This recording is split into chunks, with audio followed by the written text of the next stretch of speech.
안녕하세요. 네, 우리 자리도 많이 비었는데 앞으로 한번 바짝바짝 당겨볼까요? 바짝바짝 한번 당겨볼까요? 제가 뒤로 갈게요.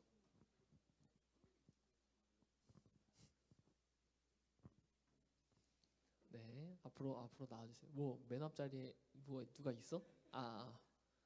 알았어. 감사합니다.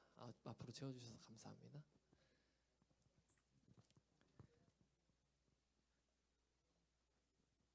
자, 우리 오늘 말씀 제목은 너희에게 이와 같이 하시리라.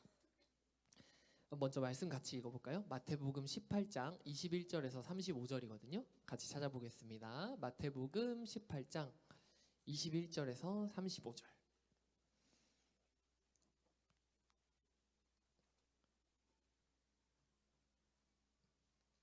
마태복음 18장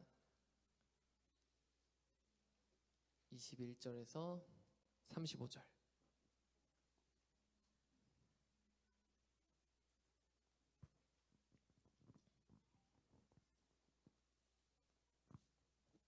마태복음 18장 21절에서 35절. 다 찾았나요? 좋습니다. 같이 읽어보겠습니다. 21절부터 시작. 그때 베드로가 나와 이르되 주여, 형제가 내게 죄를 범하면 몇 번이나 용서하여 주리이까? 7번까지 하오리이까? 예수께서 이르시되 내게 이르노니 7번뿐 아니라 7번을 70번까지라도 할지니라. 그러므로 천국은 그 종들과 결산하려 하던 어떤 임금과 같으니, 결산할 때에 10,000달란트 빚진 자 하나를 데려오매 갚을 것이 없는지라. 주인이 명하여 그 몸과 아내와 자식들과 모든 소유를 다 팔아 갚게 하라 하니, 그 종이 엎드려 절하며 이르되 내게 참으소서, 다 갚으리이다 하거늘, 그 종의 주인이 불쌍히 여겨 놓아 보내며 그 빚을 탕감하여 주었더니,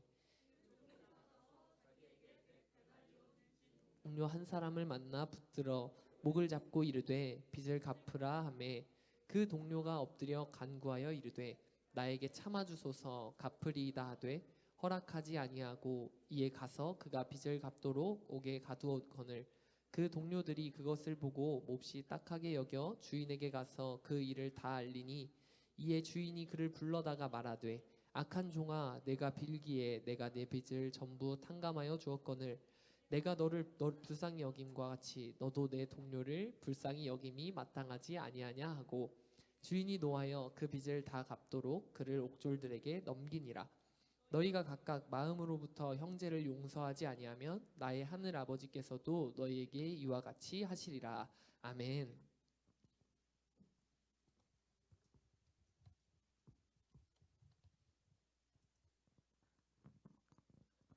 네, 안녕하세요. 다시 인사할게요. 샘도사입니다. 오늘은 우리 이 마태복음에서 예수님이 전해주신 비유를 통해서 용서로 여는 하나님 나라에 대해 좀 알아보겠습니다. 오늘 말씀 제목이 뭘까요? 같이 읽어보겠습니다. 시작. 너희에게 이와 같이 하시리라. 네, 오늘 말씀을 통해서 받은 용서를 기억하고 하나님의 은혜를 체험하면서요, 하나님의 용서를 직접 실천하고, 또 실천을 통해서 하나님 나라를 전하는 삶까지 나아가 복음이 여러분의 삶에 정말로 기쁜 소식이 되기를 축복합니다. 오늘 이야기는요, 예수님의 첫 제자 베드로의 질문으로 인해서 시작되었어요. 베드로가 이렇게 질문했어요. 형제가, 어떤 사람이 저에게 죄를 범하면 몇 번이나 용서하면 될까요? 한 7번쯤이면 될까요? 그러나 예수님은 7번씩 77번까지라도 하라고 말씀하셨어요. 베드로가 생각하는 잘못된 그 용서를 예수님께서 다시 정의하시는데요, 하나님의 용서는 횟수로 셀 수 있는 것이 아니라 완전히 탕감해 주는 거예요. 아예 없었던 일처럼 털어버리는 거라고 예수님이 말씀해 주고 계세요. 예수님께서는 이걸 잘 설명하기 위해서 천국이 어떤 임금의 결산이라고 말씀하세요. 이 천국을 통해서 전하시는 용서 이야기를 한번 들어볼게요. 한 임금이 있었대요. 국가의 중요한 결산을 위해서 10,000달란트 빚진 자를 데려왔다고 합니다. 이 10,000달란트라는 금액은요, 정말 엄청나게 큰 액수인데 올해 이 설교를 하면서 재밌는 점이 하나 있어요. 제가 이거를 계산을 그냥 하려다가 GPT한테 한번 물어봤어요. 이게 얼마냐? 이 1만 달란트는 노동자의 16만 4천년어치 연봉이래요. 대한민국 현장 노동자의 연봉을 4천만 원이라고 잡고요. 환산하면 대략 656조 원이래요. 그러니까 지금 이거를 옛날 그 10,000달란트를 지금 가치로 GPT가 환산했을 때 656조 원이래요. 근데 이게 엄청나게 비용이 크길래 근데 제가 어디서 들은 게 있어가지고 제가 이걸 비교하기 위해서 작년 우리나라 예산을 찾아봤어요. 2024년 대한민국 결산 657조 원이에요. 이 사람은요 지금 G7 선진국 하나의 1년치 결산 금액을 빚진 거예요. 나라를 1년 동안 팔아먹은 사람이에요. 대한민국을 1년 동안 팔아먹은 사람이라고 할 수 있죠. 임금은 절대로 갚을 수 없는 그 금액, 갚을 돈도 능력도 없는 그 종을 위해서 당시 통용되는 방법을 그냥 전해줬어요. 너와 내 가족, 내 온 재산을 팔아서 갚을 수 있는 만큼이라도 갚고 네 그 후손까지도 계속 빚을 갚아라. 이 종은 무릎 꿇고 엎드려 빌면서 참아주소서, 용서해주소서, 다 갚겠습니다 라고 하면서 책임질 수도 없는 말을 해요. 근데 여기서 엄청난 일이 일어나죠. 임금이요, 그를 불쌍히 여기는 마음으로 그 큰 빚을 그냥 없던 일로 쳐줘요. 그냥 탕감해주고 보내요. 근데 이 이후에 또 큰 반전이 있습니다. 이 10,000달란트를 탕감받은 그 사람이 나가서 자기에게 100데나리온 빚진 사람을 찾아가요. 이건요 대략 1,300만 원 정도 되는 금액입니다. 656조 원을 탕감받은 종이 1,300만 원 빚진 사람한테 가가지고 이제는 얘기하는 거예요. 목을 잡고 조르면서 빚을 갚으라고 얘기해요. 그러자 이 빚진 사람은 아까 그 사람과 같은 태도, 그거보다 조금 더 간청하면서 무릎 꿇고 엎드려 빌면서 제발 참아주세요, 용서해주세요, 다 갚을게요. 이 사람은 혹시 갚을 수도 있지 않을까요? 1,300만 원 정도인데.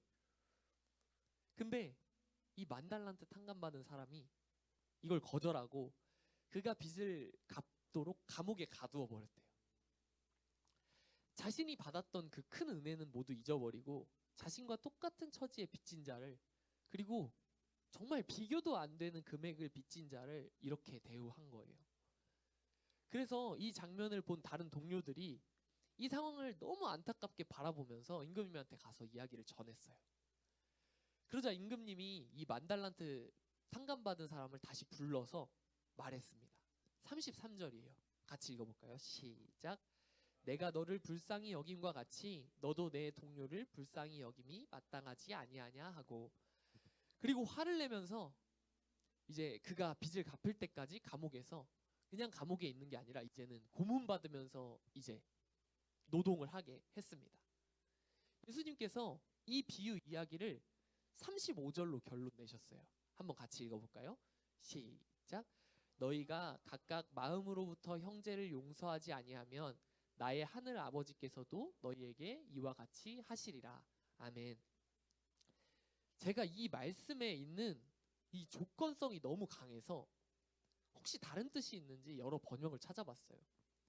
근데 못 찾았어요. 이 말씀은 분명히 이 강력한 조건을 달성해야만 되는 건가 봐요.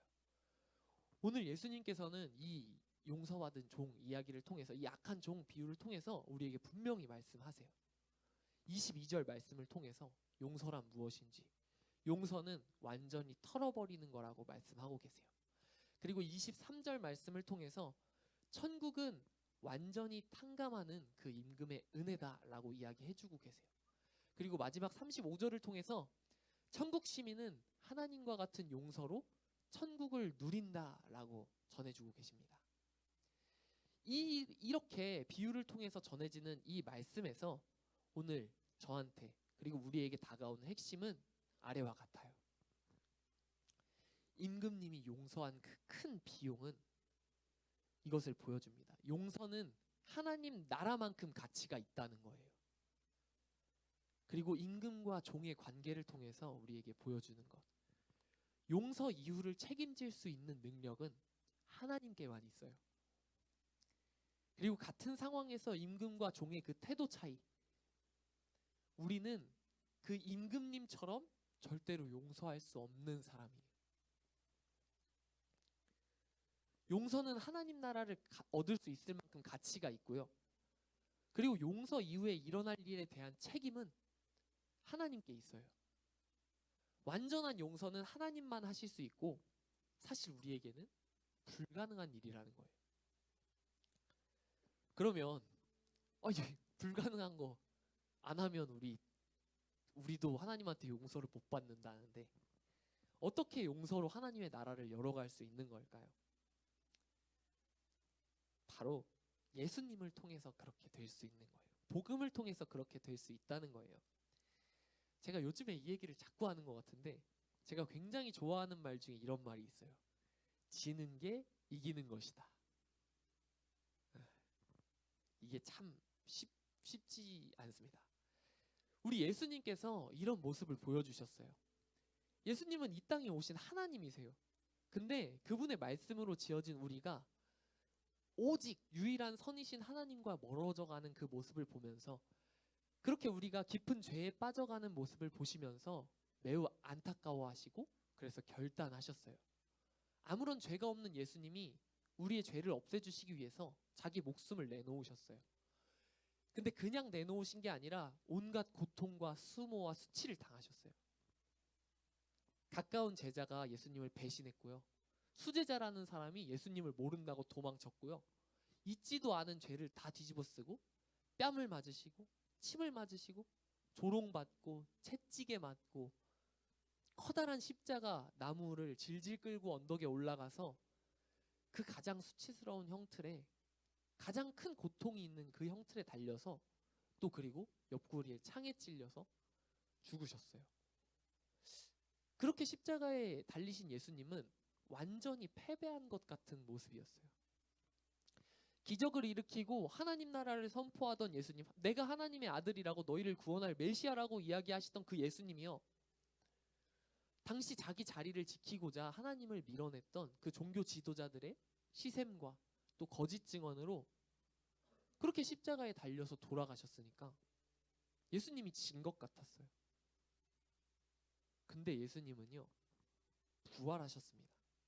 우리들의 죄를 지고 돌아가심으로 우리 죄를 말끔히 없애버리셨고 그리고 다시 원래 자리인 천국으로 돌아가셔서 우리의 자리를 마련해 두고 기다리고 계세요. 그 종교 지도자들이 그렇게 노력해서 예수님을 죽인 것 같았지만 모든 것은 하나님의 계획이었던 거예요. 그것까지 모두 용서하실 수 있는, 죄라는 것 자체를 소멸시키실 수 있는 분이라는 사실을 온 세상에 증명하셔서 죄로 인해 발생하는 죽음을 없는 것으로 만드신 거예요. 그래서 우리에게 부활과 영원한 생명을 주시고 가장 큰 패배를 뒤집어서 가장 큰 승리를 거두신 거예요. 하나님이 이 땅에서 인간에게 돌아가셨는데 다시 부활하셔서 모든 죄를 소멸시키시고 사망 권세를 이기신 가장 큰 승리로 바꾸신 겁니다. 예수님께서는 이러한 용서를 받은 우리이기에 자신을 예수님을 의지하여서 타인을 용서해 보라고 말씀하시는 거예요. 우리가 마음으로부터 예수님을 통해서 얻은 그 부활과 영생의 소망을 통해서 이 패배를 승리로 바꾸는 힘을 얻은 그리스도인으로서 너희가 타인을 용서할 수 있다고 말씀하시는 거예요. 이렇게 되면 이 사실을 알면 용서가 조건이 아닌 게 되는 겁니다. 원래 우리가 할 수 있는 일이 아니었으나 우리는 이미 가장 큰 용서를 체험했기 때문에 그 용서를 실천할 수 있는 사람이 되었다는 거예요. 그저 예수님의 이 소식을 믿음으로 인해서요. 그리고 하나님은 우리가 그 용서한 걸 책임지시고 용서로 이러한 감사를 타인에게 전하게 하시는 거예요. 우리가 하나님이 주신 그 능력으로 남을 용서할 때 다른 사람의 마음에 천국이 전해져요. 그리고 다른 사람의 마음에 천국을 전하는 우리들 마음에 진정한 천국이 열리는 거예요. 그렇다면 이러한 용서, 지는 게 이기는 것이라는 이 말씀의 진리를 삶에 좀 적용해 보겠습니다. 제가 이 이야기를 가끔 설교할 때 하는데 사실 주인공이 오늘 설교를 듣는다고 해서 제가 좀 걱정이 돼요. 어떤 남자한테 2살 밑에 여동생이 있습니다. 어릴 적에 같이 자라다 보니까 엄청 싸웠죠. 치고받고 싸웠어요. 그 오빠가 먼저 사춘기를 지냈고 다음 그 동생이 사춘기를 지냈어요. 이 남매는 아주 성격이 예민했는데 예민한 사람들 특 자기가 상처 입을 것 같으면 먼저 다른 사람을 찔러요. 네. 내가 이 사람을 찔러놔야 내가 덜 아프다고 약간 받아들이고 먼저 찌르게 되거든요. 근데 어느 날 이 오빠가 동생과 싸우고 나서 한 대 쥐어박으면 아버지가 날아와서 나를 더 혼낸다는 사실을 깨닫게 됐어요. 그래서 저 화내는 동생을 그냥 혼자 화내는 이상한 사람으로 만들어 보려고 그냥 뒀어요. 그래라. 사실 가족 싸움은 별 이유가 없거든요. 그냥 갑자기 승질 부리다가 쟤도 승질 내고 나도 승질 내고 이러고 있는 게 가족 싸움이잖아요. 그래서 오빠가 먼저 화를 내서 동생이 화를 내고 있어도 오빠가 먼저 멈추니까 이상한 거예요. 왁! 왁! 왁! 왁! 왁! 이상한 거예요. 그리고 조금 더 시간이 지나니까 가족끼리 서로 돕고 도울 일이 있잖아요. 그런 일이 생긴 거예요. 이 동생이 오빠한테 좀 필요한 게 생긴 거예요. 근데 그게 떠오르는 거죠. 내가 막 화냈었는데. 그러니까 조금 조심스럽게 오는 거예요. 그때 상황이 생각나니까 괜히 그게 그렇게 잘못이 아니었다고 하더라도 이게요. 내가 똑같이 화를 내면 동생과 똑같은 눈높이지만 한 번 쉬면 어른이 되는 거예요. 이건요. 근데 뭐 오빠가 위고 동생이 아래다의 문제가 아니에요. 친구 사이에서도 똑같아요. 자기 예민을 마구 늘어놓는 친구는요. 일단 잠깐 떨어뜨려 두면 알아서 사그라들어요. 얘는 옆에 두면 안 돼요. 왜냐하면 나를 계속 찌르거든요. 그러면 나도 얘를 찌르게 돼요. 그리고 사그라들고 나면 얘가 부끄러워요. 그리고 나중에 와서 사과할 수밖에 없어요. 만약 어른이나 부모님이 아이에게 화를 냈다면 보통 아이는 반응할 수 있는 게 부모님한테 본 그 모습밖에 없어요. 어른한테 본 그 모습밖에 없어요. 화내니까 나도 어떻게 한번 소리라도 내보겠다고 같이 큰 소리 내고 화내고 싸우는 거거든요. 근데 만약에 이 아이가 어른이 막 나한테 화를 내는데 예, 죄송합니다. 그냥 이러고 그냥 듣고 있어요. 이렇게 화를 내지 않는다면 혹시 그 아이가 어른을 품을 수도 있다는 거예요. 이 화를 내던 어른이 분위기가 이상해지는 거예요. 내가 왜 이 조그만 애한테 이렇게 혼자 승질을 부리고 있지? 쟤 왜 저렇게 침착하냐? 이거 내가 잘못하고 있는 건가? 부모님 완전 그래요. 애초부터 부모고 어른이잖아요. 굳이 그 힘으로 눌러서 어른이 될 필요가 없는 거예요. 어른은 아이하고 눈높이를 맞춰서 이렇게 싸우지 않아요. 서로 소리 지르고 어쩔 TV 저쩔 TV 하지 않아요. 자녀들도 똑같아요. 혹시 우리 부모님이 나에게 막 화를 내신다면 부모님에게 내가 원하는 모습을 내가 먼저 보여준다는 생각을 하면 돼요. 만약에 그렇게 하면요. 부모님이 자기 모습을 돌아보게 돼요. 나를 윽박지르는 부모님이 윽박지르지 않았으면 좋겠어? 그럼 나도 윽박으로 안 받아치면 되는 거예요. 그때 부모와 자녀의 자리가 원래대로 돌아가는 거예요. 예수님의 십자가 사건이 우리에게 이렇게 이 방금 이러한 삶의 적용과 비슷하게 천국의 원리를 보여줘요. 본문 35절 아까 읽었던 그 말씀이에요. 한 번 더 읽어볼까요? 제가 이걸 PPT에 안 넣었네요. 네, 같이 읽어볼게요. 시작. 너희가 각각 마음으로부터 형제를 용서하지 아니하면 나의 하늘 아버지께서도 너희에게 이와 같이 하시리라. 아멘. 십자가에서 지셨던 것이 부활하심으로 승리가 되었던 것처럼 우리가 은혜로 하는 용서, 이건 손해가 아니라 하나님의 승리로 초대하는 길입니다. 우리가 먼저 져주는 것 같은 그 모습이 한 걸음 뒤에 우리를 이기게 만들어요. 이 예수님의 비유 이야기를 통해서 용서가 천국을 여는 열쇠임을 꼭 배우셨으면 좋겠습니다. 용서가 절대로 지는 게 아니라는 거, 그 남의 잘못을 완전히 털어주는 게 절대 잘못이 아니라는 거, 절대 지는 게 아니라는 거.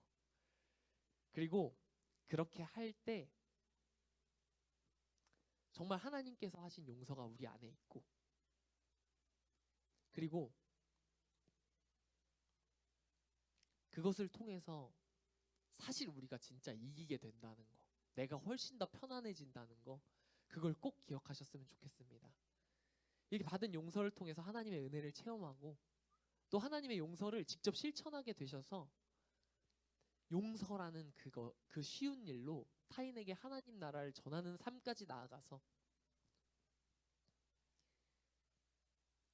내 가족과 친구와 또 주변인들에게 정말 그렇게 하나님의 나라를 전하는 우리 고등부 다 되시기를 축복합니다. 나아가서 이번 추석 명절에도, 명절에 오랜만에 가족을 만나면 충돌이 일어나거든요. 저도 지금 충돌 경보가 일어났습니다. 거기서도 누구보다 큰 어른이 되셨으면 좋겠어요. 절대 싸움에 참전하지 마시고 마음껏 용서해 주시기 바랍니다. 그렇게 복음으로 온 가족을 품으면서 모든 가족을 행복하게 만드는 우리 고등부 되시기를 축복합니다. 아멘. 우리 찬양팀 나와주시고요.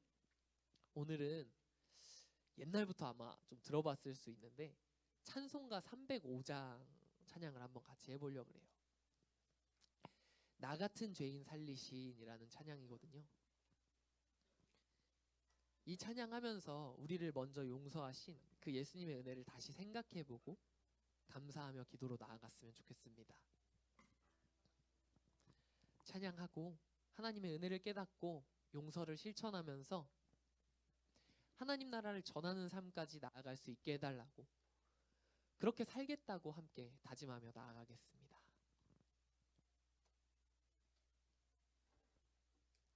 악보 줄까? 나 같은 죄인 살리신.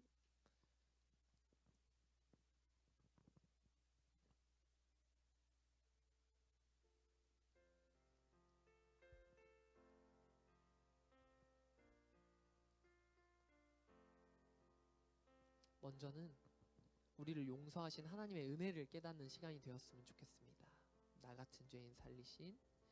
나 같은 죄인 살리신 주 은혜 놀라워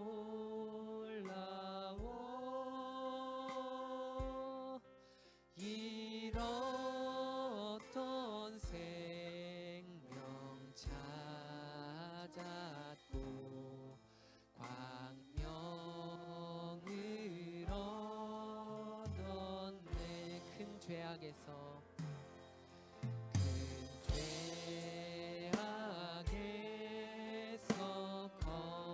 건지신 주 은혜 고마워. 나 처음 믿은 그 시간 네가 고개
천천히 1절 고백하겠습니다. 나 같은 죄인 살리신,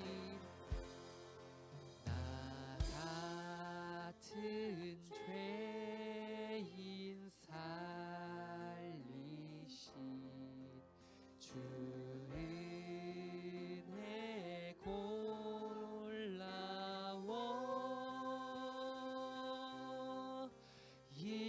잃었던 생명 찾았고 광명을 얻었네. 우리 오늘 말씀 생각하면서 잠깐 기도하겠습니다. 정말 우리 살아가면서 용서하지 못한 사람들 얼마나 많았는지 지금도 떠오르는 얼굴들이 있을 겁니다.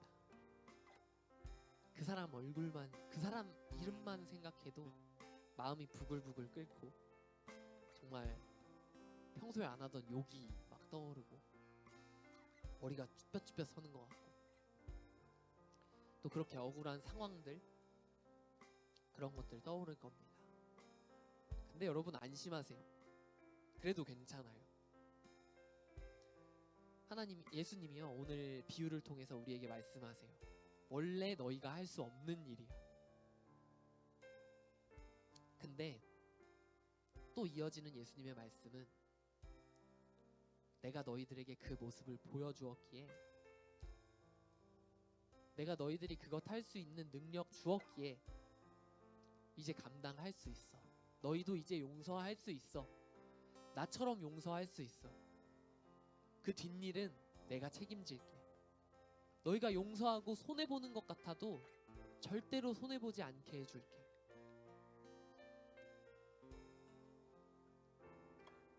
그리고 그것을 통해서 너희가 절대 손해보지 않고 오히려 그것이 너희에게 득이 됨을 통해서 너희들 마음에 하나님의 나라를 반드시 허락해 줄게.